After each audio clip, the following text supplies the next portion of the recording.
All right. What's shaking, friends and folks? How you guys doing? So get this. So as you're driving around, let me make sure you guys hear me okay. As we're driving around looking for the teardowns, we're looking for homes that we can tear down. Guess what?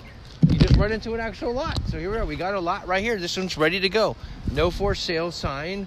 So what are we going to do? We're going to look up this owner. We're going to contact him. We're going to make an offer to buy his lot. So, hey, Tammy, I see Tammy on there. So, and here's what I'm going to do. Like, okay, so you guys saw the dumper. There's a few more dumpers. But I didn't want to get out and show you guys all the dumpers because, I don't really want to talk bad about people's house. And I say dumper, and I don't even mean that disrespectfully. I just call them dumpers. But, by the way, $1 million dumper. If you've got a dumper, it's $1 million dumper. It's not too bad. But, anyway, so here's as you're driving around, you're looking for these teardowns, and you're looking for the signs, dilapidated homes, homes that have been neglected, high grass in the yards. And in this area, I don't see a lot of the high grass. I think it's because the code enforcement is so strict. I mean, some cities, they'll go cut the grass for you and send you a bill. So that could be happening here too.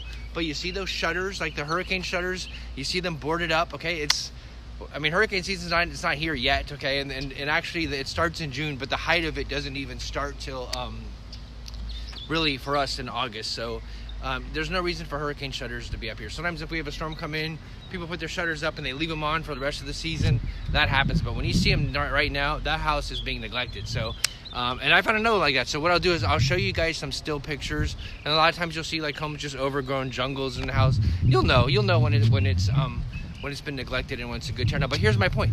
So I'll send you some still pictures because I don't want to get out in front of everyone's house and talk bad about it. But anyway, that being said, okay. So now as you're driving around, what happens? You find a lot. There you go. So you just call right on here. All the work's been done for you. Cleared, mowed, right? Whatever was here is torn down, or this lot just sat here forever. I'm gonna tell you guys the secret. This is kind of like human nature. A lot of folks, okay, and I'm guilty of this at times myself. A lot of folks will drive around, looking around for teardowns, looking around for lots. They'll pass this every minute. They'll keep passing this and passing this and passing this. So in your area, in your neighborhood, there's lots that you're passing all the time. Or if you want to pursue this strategy of teardowns, making these big six-figure paydays, when you're canvassing those particular neighborhoods, same thing. Look for a lot that's just sitting there. Sometimes we get so focused on looking for one thing, we forget that's right there in front of us. So so this was amazing. I drove by, I saw this one. There's a few others out here like this. So that's a perfect opportunity.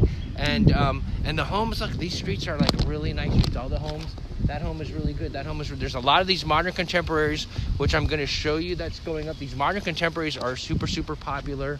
That's more of a Key West style, kind of West Indies combo. That's another popular style right here, especially in Florida, is a West Indies West Indies style. But really, those modern contemporaries are just jamming. We'll go to one so you can see exactly what people are building and what they're doing. And that's what you want to do.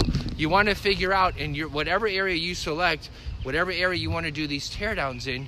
You figure out what's selling, what do people like, what's the architecture. And again, you're not going to be the builder building these, but you want to know this because your end buyer is, and you want to be able to educate and talk to your end buyer. You want to know the lingo, and you want to know what you're doing. So, and you want to be someone who can select the right lot, so you can sell it to the right buyer, make money fast, and do it the only way that I love to do it: buy in the morning, go to lunch, sell in the afternoon. That's the best way to do these deals. No fuss, no muss, no hassle, no contractors, no budgets, no permitting, no inspections. Just make your money and move on to the next deal. And that's what we're doing. That's what I'm doing right now. I'm moving on to the next deal, finding the next deals, and these are the same exact strategies that you can be doing too. And if you think this is kind of cool and you think you'd love to have a gig like this, then check out Land Banking Millions, bit.ly/Land Banking Millions. Yes, I'd love to see you there. Love for you to take the journey with me. Again, bit.ly/Land Banking Millions, yes. And I'm going to pop back on, so get ready. What I'll do later today, we'll do a watch party or something like that. I don't even know if I know how to do the watch party right, but I'll compile all these together and we'll do one. But we're going to go over right now. We're going to go look at a house so you can see what the final product is. And I'll see you guys later.